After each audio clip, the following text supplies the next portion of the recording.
1. 달콤한 거짓말. 서울 강북구의 한적한 단독주택에서 65세 박순자 할머니가 갓 태어난 손주를 품에 안고 있다. 주름진 손으로 아기의 볼을 어루만지며 흘리는 미소는 그야말로 세상 모든 것을 얻은 듯한 행복감에 젖어 있다. 40년간 시장에서 반찬 가게를 운영하며 악착같이 살아온 그녀에게 첫 손주의 탄생은 인생의 새로운 의미였다. 34세 아들 민수는 대기업 과장으로 승진한 지 얼마 되지 않았고 29세 며느리 민지는 외국계 회사에서 마케팅 매니저로 일하는 커리어 우먼이다. 두 사람 모두 바쁜 직장 생활로 인해 육아에 대한 부담감이 클 수밖에 없었다. 특히 민지는 출산 휴가가 끝나면서 회사 복귀에 대한 압박감에 시달리고 있었다. 그때 순자가 나섰다. 며느리가 말하기도 전에 먼저 손을 내밀었다. 아이를 봐주겠다고 걱정하지 말라고 할머니가 있지 않느냐고. 민지는 처음에는 정말 미안해했다. 시어머니께 이런 부담을 드려서는 안 된다며 사양했지만 순자의 적극적인 제안에 결국 감사함을 표했다. 하지만 이것이 지옥의 시작이 될 줄은 그 누구도 몰랐다. 순자 역시 자신의 선의가 얼마나 무참히 짓밟히게 될지 상상조차 하지 못했다. 손주에 대한 사랑과 며느리에 대한 배려가 결국 자신을 나락으로 떨어뜨릴 독이 될 줄이야. 첫 며칠은 정말 달콤했다. 민지는 회사에서 돌아올 때마다 케이크나 과일을 사들고 와서 시어머니에게 감사 인사를 표했다. 아이가 잘 있었는지 세심하게 묻고 어머님이 힘드시지는 않았는지 걱정하는 모습이 진심으로 보였다. 순자는 그런 며느리를 보며 뿌듯해했다. 역시 교육을 잘 받은 사람은 다르다고 예의를 안다고 생각했다. 아들 민수 역시 어머니에게 고마워했다.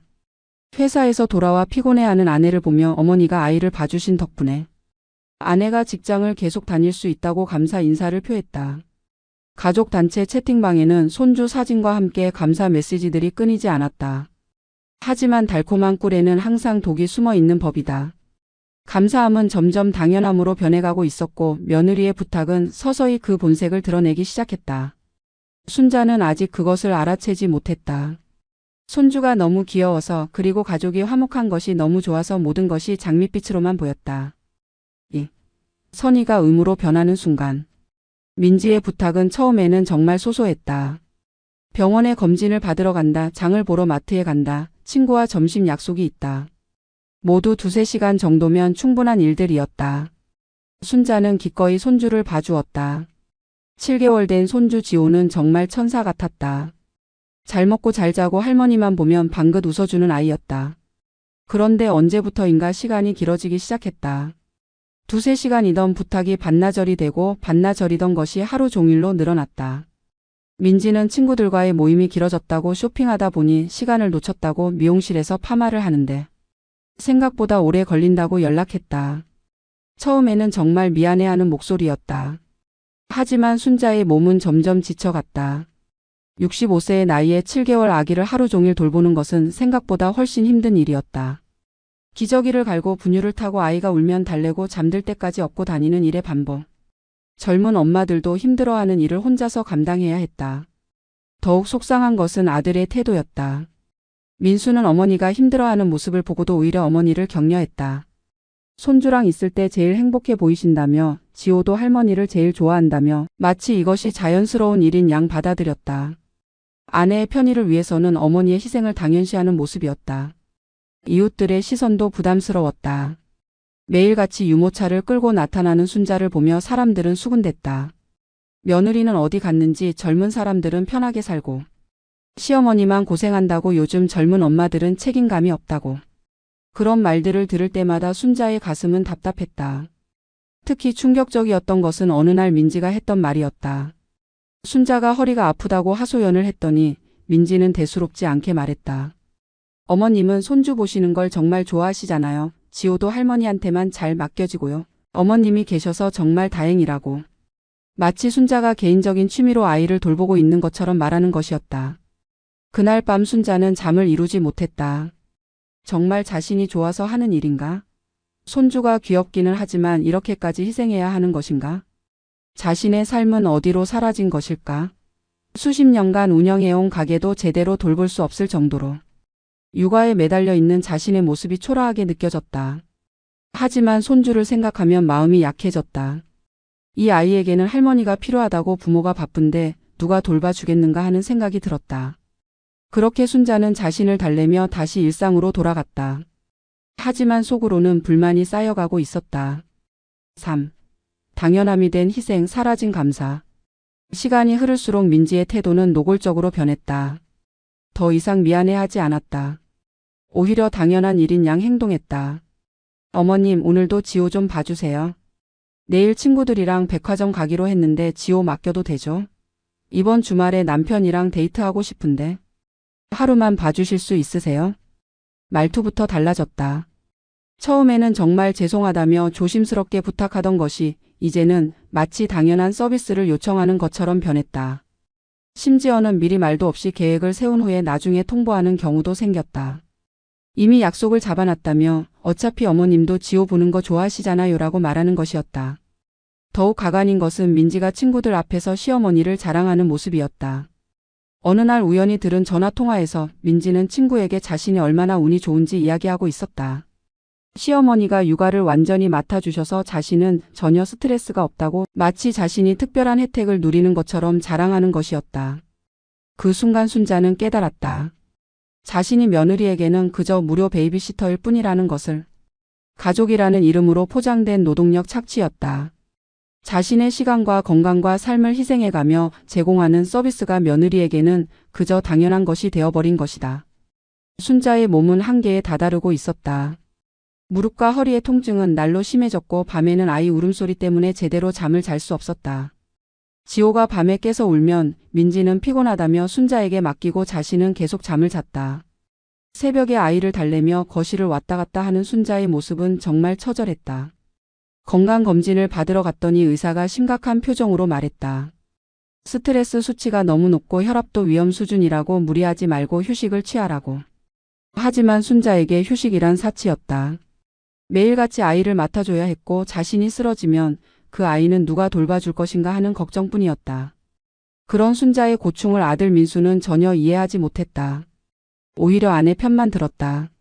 민지가 회사 일로 스트레스 받는다며 어머니가 손주 봐주시는 덕분에 아내가 일을 계속할 수 있다며 마치 순자가 가족을 위해 당연히 해야 할 일을 하고 있는 것처럼 말했다. 더욱 충격적인 것은 민지가 자신의 어머니와 비교하며 한 말이었다.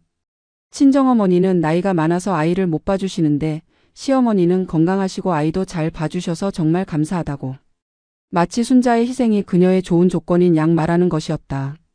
그 순간 순자는 자신이 사람이 아니라 도구로 취급받고 있다는 것을 절실히 깨달았다. 4. 여행이라는 이름의 배신. 결정타는 민지가 여행 이야기를 꺼낸 날이었다. 어느 날 저녁 민지와 민수가 조심스럽게 순자에게 다가왔다. 표정부터가 뭔가를 부탁하려는 기색이 역력했다. 민지가 입을 열었다. 결혼 후에 신혼여행도 제대로 못 갔는데 이번에 일본으로 3박 4일 여행을 가고 싶다고. 지호를 부탁드릴 수 있겠냐고. 순자는 잠시 망설였다. 3박 4일이면 꽤 긴 시간이었다. 지금까지는 하루 이틀 정도였는데 이번에는 완전히 부모가 없는 상황에서 아이를 돌봐야 하는 것이었다. 하지만 손주 생각에 결국 승낙했다. 어린아이가 갑자기 어머니가 없어지면 얼마나 힘들겠는가 하는 마음에서였다. 일본 여행이 끝나고 돌아온 민지의 모습은 충격적이었다. 완전히 새 사람이 된 것처럼 생기발랄했다. SNS에는 온통 여행 사진들로 가득했다.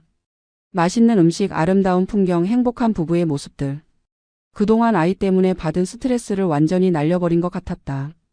하지만 정작 집에 있던 순자는 지옥 같은 3일을 보냈다. 지호는 엄마가 없어진 것을 알고 계속 울어댔다.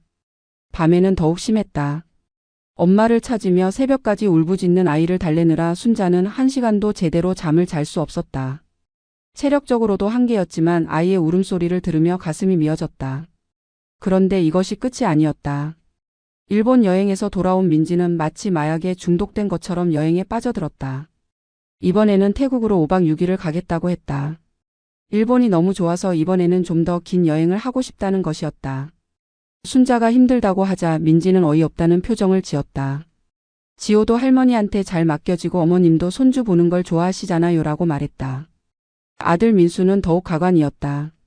아내가 육아 스트레스를 많이 받고 있으니까 여행을 통해서 재충전을 해야 한다며 어머니의 도움이 절실하다고 했다. 마치 순자의 희생이 당연한 의무인 것처럼 말하는 것이었다. 자신들의 행복을 위해서 어머니가 희생하는 것을 전혀 문제 삼지 않았다. 태국 여행 기간 중에 일어난 일은 정말 충격적이었다. 지호가 갑자기 고열이 나서 응급실에 실려갔다. 새벽 3시에 혼자서 택시를 타고 응급실로 달려간 순자의 모습은 정말 처절했다. 의사들은 보호자가 부모가 아니라는 것을 알고 의아해했다. 부모는 어디에 있냐고 왜 할머니 혼자 왔냐고 물었다. 그때 순자는 너무나 부끄러웠다. 부모는 태국에서 휴가를 즐기고 있다고 할머니인 자신이 아이를 돌보고 있다고 말해야 했다. 의료진들의 시선이 곱지 않았다. 어떻게 부모가 아이를 두고 해외여행을 갈 수 있냐는 표정이었다. 순자는 그 순간 자신이 얼마나 바보 같은 짓을 하고 있는지 깨달았다. 한편 태국에 있던 민지와 민수는 비치에서 칵테일을 마시며 인스타그램 스토리를 올리고 있었다. 아이가 응급실에 실려갔다는 급한 연락에도 불구하고 당장 돌아올 수는 없다며 어머니를 믿는다는 말만 했다. 그들에게 여행은 아이보다 더 소중한 것이었다. 몸과 마음이 무너지다. 태국 여행에서 돌아온 후 민지의 여행 욕구는 더욱 강해졌다. 이번에는 유럽 여행을 계획했다. 프랑스, 이탈리아, 스페인을 도는 2주짜리 일정이었다. 순자가 아무리 만류해도 소용없었다. 민지는 이미 항공편과 호텔을 모두 예약해 놓은 상태였다. 시어머니의 동의는 형식적인 절차일 뿐이었다. 더욱 가관인 것은 민지가 친구들과의 모임에서 자랑하는 모습이었다. 시어머니가 아이를 완전히 맡아주셔서 자신은 남편과 자유롭게 여행을 다닐 수 있다고 다른 엄마들이 부러워할 만큼 운이 좋다고 자랑했다. 마치 순자가 자신의 소유물인 것처럼 자신만의 특별한 자원인 것처럼 말하는 것이었다. 순자의 건강은 급속도로 악화되었다. 무릎 관절염이 심해져서 계단을 오르내리기도 힘들어졌고 허리 디스크까지 생겼다. 매일 아이를 안고 달래느라 생긴 결과였다. 병원에서는 수술을 받아야 할 수도 있다고 했다. 하지만 순자에게는 병원에 갈 시간조차 없었다. 매일 지호를 돌봐야 했기 때문이다. 정신적인 스트레스는 더욱 심각했다. 잠을 제대로 자지 못해서 우울증 증세까지 보였다. 식욕도 잃어갔고 친구들과의 관계도 단절되었다. 매일 아이만 보고 살다 보니 사회와도 완전히 격리된 느낌이었다. 예전에 운영하던 반찬 가게도 문을 닫아야 했다. 아이 돌보느라 제대로 관리할 수 없었기 때문이다. 가장 충격적이었던 것은 지호가 말을 시작하면서 일어난 일이었다. 18개월이 된 지호가 처음으로 한 말이 할머니였다. 엄마보다 할머니를 먼저 불렀다. 순자와 보내는 시간이 압도적으로 많았기 때문이다. 그런데 민지는 이것을 보고 오히려 좋아했다. 할머니를 잘 따르니까 앞으로도 안심하고 맡길 수 있겠다고 말했다. 그 순간 순자는 소름이 돋았다. 자신이 이 아이의 진짜 어머니 역할을 하고 있다는 것을, 그런데 정작 친어머니는 그것을 당연하게 여기고 있다는 것을 깨달았다. 이것은 정상적인 가족 관계가 아니었다. 완전히 뒤틀린 구조였다. 유럽 여행 준비를 하는 민지의 모습을 보며 순자의 분노는 극에 달했다. 명품 가방을 사고 새 옷을 마련하고 미용실에서 헤어스타일을 바꾸는 민지의 모습은 마치 다른 세상 사람 같았다. 그동안 순자가 아이를 돌보느라 모든 것을 희생하고 있을 때 민지는 자신만의 세상에서 살고 있었던 것이다. 더욱 가관인 것은 민지가 여행 가기 전에 순자에게 한 당부였다. 지호가 좋아하는 간식들을 사다 놓으라고, 새 장난감도 준비해 두라고, 아이가 심심해하지 않게 잘 놀아주라고 지시했다. 마치 순자가 고용된 보모인 것처럼 대하는 것이었다. 그러면서도 감사 인사는 형식적이었다. 그날 밤 순자는 거울 앞에 섰다. 거기에는 완전히 늙어버린 자신의 모습이 있었다. 불과 2년 사이에 10살은 더 늙어 보였다. 머리는 새하얗게 새었고 얼굴에는 깊은 주름이 팼다. 허리는 구부정했고 눈에는 생기가 사라졌다. 이것이 손주를 돌봐준 대가였다. 자신의 인생을 송두리째 바친 결과였다. 6. 분노의 폭발, 계획된 복수. 유럽 여행을 한 달로 연장하겠다는 민지의 말을 들은 순간 순자의 참을성이 완전히 바닥났다. 한 달이라고? 30일 동안 혼자서 아이를 돌보라고? 그것도 아무런 대가 없이 당연한 일인 양 떠밀어 놓고 자신들은 호화로운 여행을 즐기겠다고? 그동안 쌓였던 분노가 화산처럼 폭발했다. 2년 반 동안 참았던 모든 것들이 한꺼번에 터져 나왔다. 순자는 그날 밤 잠을 이루지 못하며 복수를 계획했다. 이제는 더 이상 당하고만 살 수 없었다. 자신도 인간이고 자신의 삶도 소중하다는 것을 보여줘야 했다. 다음 날 순자는 냉정하게 계획을 실행에 옮겼다. 먼저 지호를 데리고 외할머니 집으로 갔다. 민지의 어머니는 처음에 당황했지만 순자의 사정을 들어보고는 분노했다. 어떻게 딸이 그렇게 할 수 있냐며 자신이 손자를 돌보겠다고 했다. 외할머니도 그동안 며느리의 행동이 도를 넘었다고 생각하고 있었던 것이다. 지호를 안전하게 맡긴 후 순자는 집으로 돌아와 가방을 쌌다. 오랫동안 입지 않았던 예쁜 옷들을 꺼내고 화장품도 챙겼다. 그리고는 평생 친구인 영숙이와 점순이에게 전화를 걸었다. 같이 여행을 가자고 자신도 이제 자유의 몸이 되었다고 말했다. 친구들은 깜짝 놀랐다. 그동안 손주 때문에 만날 수도 없었던 순자가 갑자기 여행을 가자고 하니까 말이다. 하지만 사정을 듣고는 모두 순자의 편을 들었다. 이제라도 정신 차렸다며 그동안 너무 참았다며 이참에 확실하게 본때를 보여주라고 격려했다. 순자는 제주도 3박 4일 여행을 예약했다. 그동안 가고 싶었던 곳이었지만 손주 때문에 꿈도 꿀 수 없었던 여행이었다. 이번에는 자신이 주인공이 될 차례였다. 더 이상 누구의 그림자로 살지 않을 것이었다. 여행을 떠나기 전 순자는 아들과 며느리에게 짧은 메시지를 남겼다. 지호는 외할머니 집에 안전하게 맡겨두었으니 걱정하지 말라고 자신도 이제 자신의 인생을 살겠다고 육아는 부모의 몫이라고 분명히 말했다. 그리고는 핸드폰을 꺼버렸다. 공항에서 친구들과 만난 순자의 얼굴에는 오랜만에 진짜 웃음이 피어났다. 영숙이는 순자의 손을 꽉 잡으며 말했다. 이제야 옛날 순자 같다고 그동안 얼마나 힘들었을지 다 안다고. 점순이도 며느리 때문에 고생한 친구들 이야기를 하며 순자를 위로했다. 비행기 안에서 순자는 창밖을 바라보며 생각했다. 언제부터 자신의 꿈과 희망을 포기하고 남의 인생을 살게 되었을까? 손주가 귀엽다고 가족이 소중하다고 하면서 정작 자신은 사람 취급도 받지 못하고 있었다. 이제는 그런 삶을 더 이상 살지 않겠다고 다짐했다. 한편 유럽에 있던 민지와 민수는 순자의 메시지를 받고 경악했다. 어머니가 갑자기 왜 이러시는 건지, 지호는 어디에 있는 건지, 도대체 무슨 일이 벌어진 건지 이해할 수 없었다. 민지는 당장 한국으로 돌아가야 한다고 소리쳤지만 이미 예약한 일정들을 취소하기는 어려웠다. 민수는 어머니에게 계속 전화를 걸었지만 통하지 않았다. 외할머니 집에 전화해보니 지호는 안전하게 있다고 했다. 하지만 외할머니는 사위에게 따끔한 말을 했다. 어머니를 너무 힘들게 했다고 이제라도 정신을 차리라고 며느리 교육을 제대로 시키라고 질책했다. 그제야 민수는 사태의 심각성을 깨달았다. 어머니가 정말로 한계에 도달한 것이었다. 하지만 이미 늦었다. 어머니는 자신만의 시간을 되찾기 위해 떠났고 그들은 유럽 한복판에서 발만 동동 구를 뿐이었다. 7. 무너지는 성과 현실을 마주하다. 제주도에서 보낸 3박 4일은 순자에게 새로운 세상을 보여주었다. 오랜만에 마음 편히 잠을 잡고 맛있는 음식을 먹었다. 친구들과 함께 웃고 떠들며 사진도 찍었다. 그동안 잃어버렸던 자신의 모습을 되찾는 시간이었다. 특히 감동적이었던 것은 한라산을 오르는 순간이었다. 정상에 올라 탁 트인 풍경을 바라보며 순자는 눈물을 흘렸다.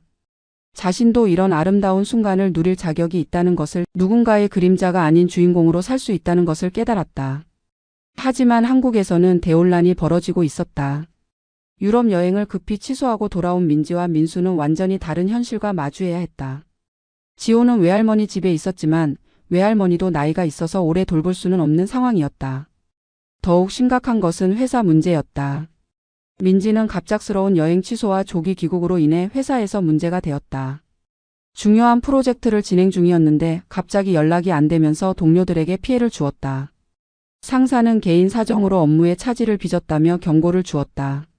민수도 마찬가지였다. 어머니 문제로 회사를 자주 조퇴하고 결근하면서 상사의 눈밖에 났다. 승진 심사를 앞두고 있었는데 이런 일들이 악영향을 미칠 것이 뻔했다. 그동안 어머니의 희생 덕분에 아무 걱정 없이 직장 생활을 할 수 있었다는 것을 뼈저리게 깨달았다. 가장 큰 문제는 육아였다. 지호를 집으로 데려온 후 두 사람은 육아의 현실과 정면으로 마주했다. 24시간 아이와 함께 있어야 한다는 것이 얼마나 힘든 일인지 처음으로 알게 되었다. 밤에 아이가 울면 누군가는 깨어서 달래야 했고 기저귀를 갈고 분유를 타는 일도 누군가는 해야 했다. 민지는 첫날부터 정신적으로 무너졌다. 그동안 어머니가 해주던 모든 일들을 직접 해야 한다는 것이 너무나 낯설고 힘들었다. 지호는 할머니가 없어진 것을 알고 계속 울어댔다. 할머니를 찾으며 보채는 아이를 달래는 것은 상상 이상으로 어려웠다. 더욱 충격적인 것은 아이의 반응이었다. 지호는 엄마보다 할머니를 더 그리워했다. 엄마가 안아주려고 해도 거부하고 계속 할머니를 찾았다. 그동안 할머니와 보낸 시간이 압도적으로 많았기 때문에 아이에게는 할머니가 더 익숙한 존재였던 것이다. 민수는 회사에서 돌아와서도 쉴 수 없었다. 아내 혼자서는 아이를 감당할 수 없어서 자신도 육아에 참여해야 했다. 그동안 어머니가 모든 것을 다 해주셔서 자신은 아빠 역할을 거의 하지 않았다는 것을 깨달았다. 기저귀 가는 법도 분유 타는 법도 제대로 몰랐다.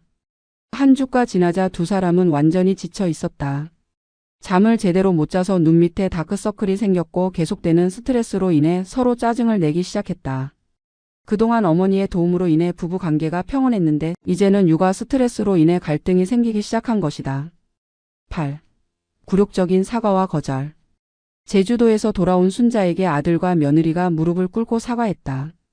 민지는 눈물을 흘리며 그동안 자신이 얼마나 이기적이었는지 깨달았다고 고백했다. 시어머니의 희생을 당연하게 여기고 감사할 줄도 모르고 자신의 편의만 생각했다고 반성한다고 말했다. 민수도 마찬가지였다. 어머니를 너무 힘들게 했다며 아내의 잘못을 막지 못한 자신도 잘못했다고 사과했다. 앞으로는 절대 이런 일이 없을 것이라며 어머니의 도움을 구걸했다. 정말 절박한 표정이었다. 하지만 순자는 냉정했다. 그동안 쌓인 분노와 실망이 한두 번의 사과로 풀릴 일이 아니었다. 특히 민지의 사과가 진심인지 의심스러웠다. 지금 당장 힘드니까 하는 말이지 상황이 나아지면 또 원래대로 돌아갈 것이 뻔했다. 순자는 단호하게 말했다. 이제 자신의 인생을 살고 싶다고. 손주는 귀엽지만 키우는 것은 부모의 몫이라고. 더 이상 육아에 개입하지 않겠다고. 그동안 자신이 얼마나 힘들었는지, 건강이 얼마나 나빠졌는지, 자신의 삶을 얼마나 포기해야 했는지 조목조목 따졌다. 민지는 더욱 절망적으로 매달렸다. 정말로 정신을 차렸다며 앞으로는 감사한 마음으로 살겠다며 시어머니 없이는 정말 살 수 없다고 울부짖었다. 하지만 순자의 마음은 이미 굳어져 있었다. 더욱 가관인 것은 민지가 조건을 제시한 것이었다. 용돈을 드리겠다고, 가사도 도와드리겠다고, 어머님이 원하시는 건 뭐든지 해드리겠다고 말했다. 하지만 그 말을 들은 순자는 더욱 화가 났다. 지금까지는 공짜로 부려먹었는데 이제 와서 돈으로 해결하려고 한다는 것인가? 아들 민수는 더욱 한심했다. 어머니에게 가족의 의미를 이야기하며 정에 호소했다. 혈육인데 이렇게 매정하게 굴 수 있냐며 손주를 위해서라도 도와달라고 애걸했다. 하지만 순자는 냉소적으로 웃었다. 그동안 가족의 의미를 생각했던 것은 자신뿐이었다. 며칠 동안 계속된 사과와 애걸에도 불구하고 순자는 요지부동이었다. 오히려 더욱 단호해졌다. 그동안 너무 많은 것을 희생했고 이제는 자신의 시간이라고 분명히 선을 그었다.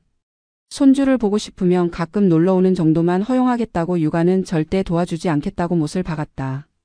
9. 새로운 삶의 시작. 순자의 거절이 확고하다는 것을 깨달은 후 아들 부부는 어쩔 수 없이 다른 방법을 찾아야 했다. 베이비시터를 고용하려고 했지만 비용이 만만치 않았다. 한 달에 200만 원이 넘는 돈이 들어갔다. 그제야 시어머니가 해주신 일의 경제적 가치를 깨달았다. 더욱 큰 문제는 아이가 낯선 사람을 거부한다는 것이었다. 그동안 할머니하고만 있던 지호는 베이비시터를 무서워했다. 계속 울고 보채면서 할머니를 찾았다. 결국 민지가 회사를 그만두고 직접 육아를 해야 하는 상황이 되었다. 민지의 퇴사는 가정 경제에 큰 타격을 주었다.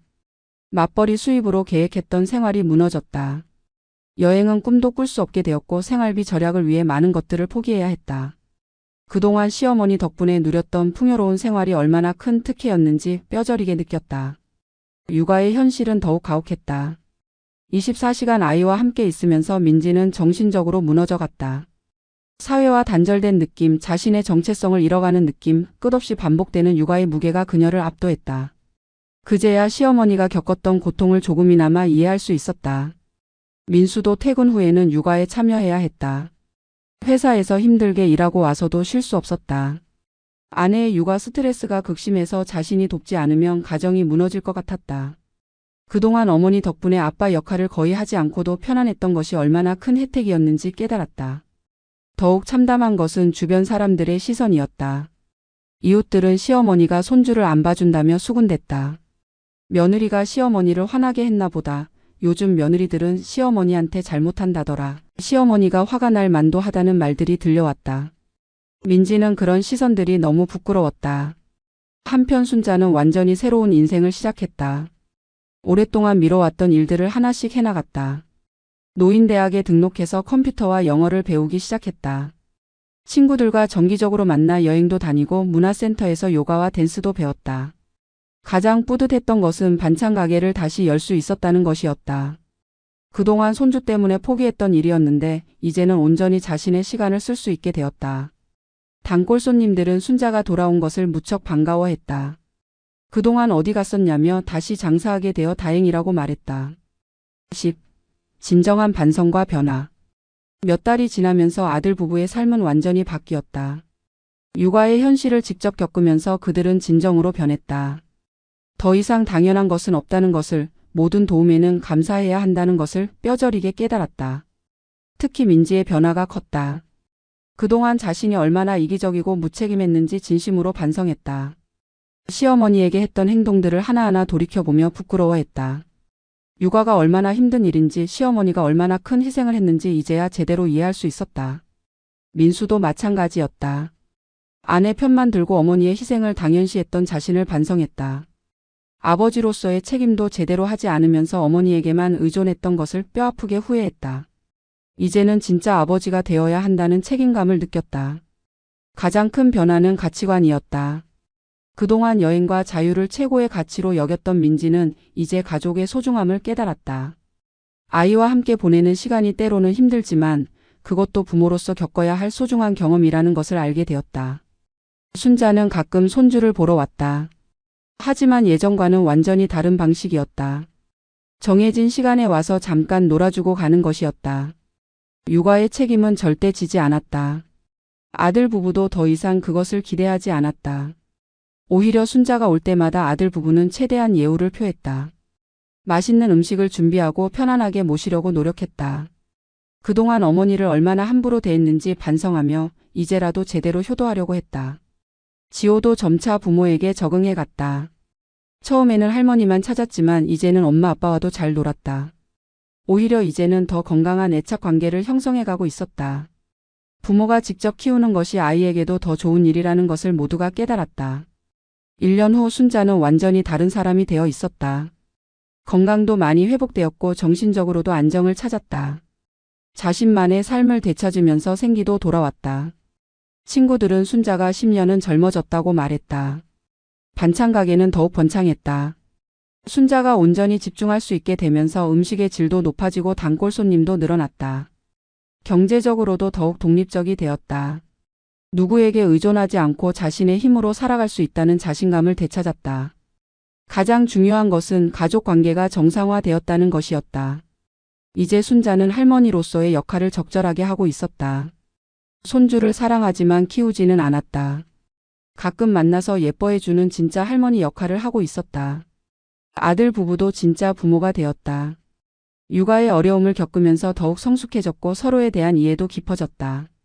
무엇보다 어른들의 도움이 얼마나 소중한 것인지 깨달아서 다른 사람들에게도 더욱 감사하는 마음을 갖게 되었다. 민지는 아이가 어린이집에 다니기 시작하면서 파트타임으로 일을 다시 시작했다. 풀타임은 아니지만 사회와의 연결고리를 유지할 수 있어서 만족했다. 무엇보다 시어머니의 희생 위에서 누렸던 자유가 아닌 자신이 책임지는 범위 안에서의 자유였기 때문에 더욱 소중했다. 어느 일요일 오후 온 가족이 모여 식사를 하고 있었다. 순자는 지호와 함께 놀아주고 있었고 민지는 시어머니께 차를 드렸다. 민수는 아들을 돌보며 아내와 어머니를 살폈다. 평범하지만 건강한 가족의 모습이었다. 식사 후 순자가 일어나려고 하자 민지가 조심스럽게 말했다. 어머님 정말 감사합니다. 그동안 어머님이 해주신 모든 일들이 당연한 게 아니었는데 너무 모르고 살았어요. 이제라도 깨달을 수 있게 되어서 다행이에요. 순자는 미소를 지으며 대답했다. 이제 우리 모두 제자리를 찾았으니 됐다고 각자 자신의 몫을 하며 살면 된다고. 그리고 지호를 보며 말했다. 할머니는 이 아이가 건강하고 행복하게 자라는 것만 보면 된다고. 창밖으로 석양이 지고 있었다. 순자는 창가에 서서 하늘을 바라보았다. 지난 몇 년간의 혼란과 고통이 모두 의미 있는 시간이었다고 생각했다. 그 시간이 있었기에 진짜 자신을 찾을 수 있었고 가족들도 성장할 수 있었다. 마지막 장면 순자가 친구들과 함께 등산을 하고 있다. 정상에 올라 맑은 공기를 마시며 활짝 웃고 있는 모습이다. 더 이상 누구의 그림자가 아닌 자신만의 빛을 발하는 한 사람으로서 살아가고 있는 것이다. 화면이 서서히 어두워지면서 마지막 메시지가 떠오른다. 진정한 사랑은 희생이 아니라 존중이다. 가족이라는 이름으로 누군가를 착취해서는 안 된다. 모든 사람은 자신의 삶을 살 권리가 있다. 이것이 박순자의 이야기였다. 당연시되던 희생을 거부하고 자신의 존엄을 되찾은 한 할머니의 통쾌한 복수극이었다.